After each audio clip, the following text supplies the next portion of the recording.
दोस्तों, आपने हमेशा सुना होगा हर शुभ काम की शुरुआत श्री गणेशाय नमः से होती है। लेकिन क्या आपने कभी सोचा है कि ऐसा क्यों है? तो चलिए आज हम आपको सुनाते हैं गणेश चतुर्थी की पावन कहानी। बहुत समय पहले की बात है। हिमाचल की गोद में स्थित कैलाश पर्वत पर भगवान शिव और माता पार्वती निवास करते थे। एक दिन माता पार्वती स्नान के लिए जा रही थी। उन्होंने सोचा, जब तक मैं स्नान करूं कोई भीतर न आ सके, तब तक मैं इसलिए उन्होंने अपने शरीर के उपटन को मिट्टी का एक सुंदर बालक बनाया, फिर उसमें प्राण फूंक दिए। क्षण भर में वह बालक जीवित हो उठा। मासूम चेहरा, चमकती आंखें और भक्ति से भरा हृदय। पार्वती ने स्नेहपूर्वक कहा, बस जब तक मैं स्नान करूं, इस द्वार की रक्षा करना, किसी को भीतर मत आने देना। बालक ने सिर झुकाकर आज्ञा स्वीकार की। इसी समय भगवान शिव अपनी गुफा की ओर लौटे। उन्होंने प्रवेश करना चाहा, पर द्वार पर खड़े बालक ने उन्हें रोक दिया। शिवजी ने आश्चर्य से कहा, मैं इस घर का स्वामी हूँ, मुझे कौन रोक सकता है? लेकिन बालक अड़िग रहा।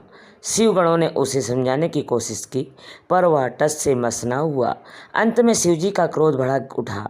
उन्होंने त्रिशूल उठाया और एक ही बार में बालक का सिर धड़ से अलग कर दिया। कुछ देर बाद पार्वती बाहर आई और यह भयानक दृश्य देखकर विलाप करने लगी। उनका दुख इतना गहरा था कि आकाश कांप उठा।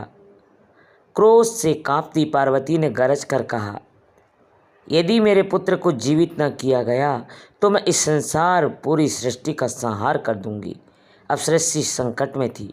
देवता चिंतित थे, अरिष्टि भयभीत थे और स्वयं शिवजी भी सोच में डूब गए।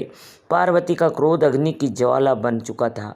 उनके आंसुओं से पृथ्वी कांप रही थी। शिवजी ने अपने गंभीर आवाज में कहा, धैर्य रखो, मैं तुम्हारे पुत्र को जीवन दूंगा। उन्होंने कहा, अपने गणों को आदेश दिया, उत्तर दिशा में जाओ। जो प्राणी सबसे पहले जन्मा हो उसका सिर गणवेग से निकल लेकर आओ। नदियाँ और पर्वतों को पार किया। आखिरकार उन्हें मिला एक विशाल हाथी का बच्चा। वह शांत और निर्मल था, जैसे स्वयं प्रकृति ने उसे इस कार्य के लिए चुना हो। उसका सिर लेकर कैलाश लौटे गण। शिवजी ने सिर के बालक को शरीर पर जोड़ा, फिर मंत्रों का उच्चारण किया और प्राण प्रतिष्ठा की। क्षण भर में चमत्कार हुआ। बालक की देह में फिर से प्राण लौट आए। वह उठ खड़ा हुआ, लेकिन अब उसका मन मानव का नहीं, हाथी का था। उसकी आंखों में दैवीय चमक थी और चेहरे पर अद्भुत शांति थी। पार्वती ने दौड़कर पुत्र को गले में लगा लिया। उनके आंसू अब दोहक के नहीं, खुशी के थे। देवताओं ने भी आश्चर्य से देखा, यह कोई साधारण बालक नहीं बल्कि गजानन है, हाथी मुख वाला दिव्य पुत्र। तब शिवजी ने घोषणा की, आज से यह मेरा पुत्र गणेश कहलाएगा और इसे मिलेगा प्रथम पूज्य का स्थान। हर देवता, हर मानव, हर कार्य की शुरुआत सबसे पहले गणेश जी के नाम से होगी, क्योंकि यह विघ्नहर्ता है, बुद्धि और विवेक के देवता है। सभी देवताओं ने हाथ जोड़कर प्रणाम किया। वह क्षण था जब पूरे ब्रह्मांड ने स्वीकार किया, गणेश जी ही है शुभारंभ के अधिष्ठाता। लेकिन सभी देवताओं के मन में प्रश्न उठने लगा, गणेश जी को यह स्थान कैसे मिल गया? तब शिवजी ने कहा, परीक्षा होगी।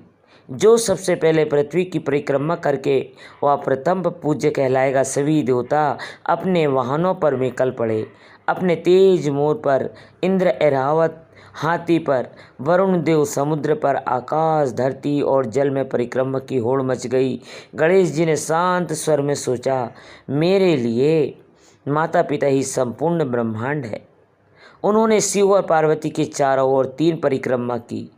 विनम्र भाव से बोले, माता पिता की परिक्रमा करना ही समस्त सृष्टि की परिक्रमा है।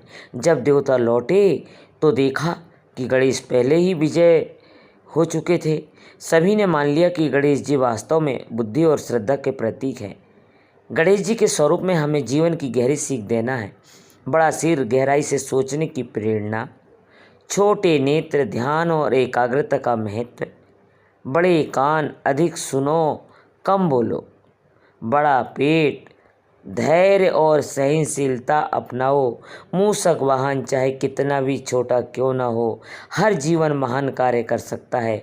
भाद्रपद मास की शुक्ल चतुर्थी को गणेश चतुर्थी मनाई जाती है। कहा जाता है। इस दिन गणेश जी का जन्म हुआ था।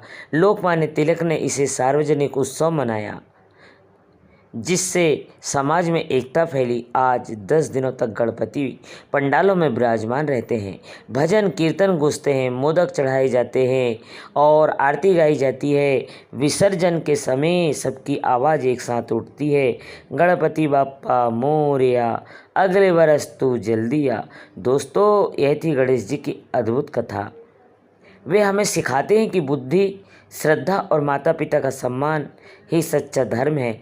इस गणेश चतुर्थी पर हम सब मिलकर प्रार्थना करें, विघ्नहर्ता गणेश हमारे जीवन से हर बाधा दूर करो। अगर आपको यह कहानी पसंद आई हो तो वीडियो को लाइक करें और कमेंट में गणपति बप्पा मोरया लिखें। साथ ही वीडियो को दोस्तों शेयर करना ना भूलें। ऐसे ही और वीडियो के लिए हमारे चैनल को सब्सक्राइब करें।